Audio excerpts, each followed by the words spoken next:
I'm a wife, a mother, a fiercely patriotic Navy veteran who has risen from the ashes of a trauma-filled childhood and transcended into a business icon, boasting a successful integrative health clinic in Atlanta and fiercely navigating the treacherous world of reality television and entertainment.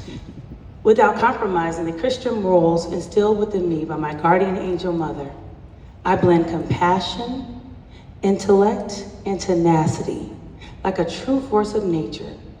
I'm the kind of person who will challenge any bully. I'll get my hands dirty with community service, and I'm a fierce advocate for my patients, so don't try me. And I believe that I could have been any one of them, because again, I practice addiction medicine, had I taken the road most traveled, yet I still show up polished, prepared, and unapologetically flawed. And I'd like to thank Dr. Kimberly Jackson and Ms. Simpson. I got to tell this little story real quick.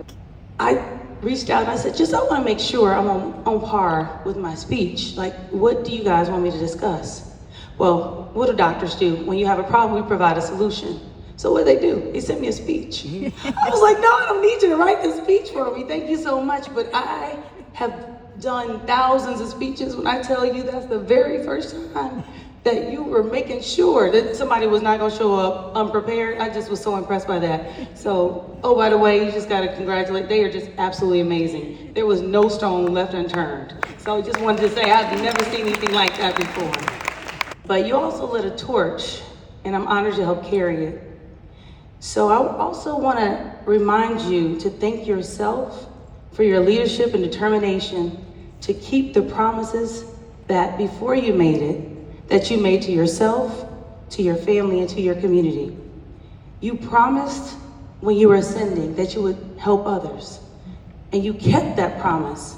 And that's important because as we know, as successful people, many successful leaders and physicians ascend to greatness and not only forget where they came from, but they spend their entire lives and careers trying to convince themselves and everyone around them that they're self-made, that nobody helped them, and it's just because they're so smart that they are where they are today.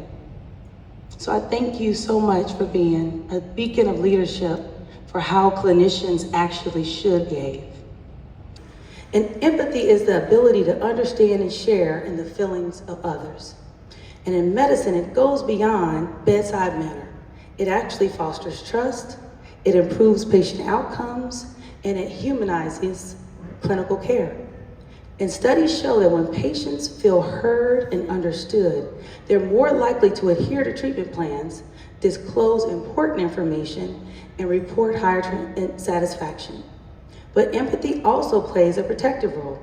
For clinicians, practicing empathetic care enhances job satisfaction and purpose. But it must be balanced because empathy without boundaries can actually lead to emotional exhaustion. And so I will always be a doctor and I will always give 100% when I'm at work. But when I'm not at work, I give 0%. I give 0%. I'm on when I'm on, but when I'm not on, whoever is in front of me, they get 100% of my time. And so in closing, a lot of people will judge me or other people for doing certain things. And I love the fact that Dr. Jackson thought it was amazing to highlight the hidden talents that a lot of doctors and residents and medical students have. Because a lot of times we let those hidden talents extinguish because we focus on one thing.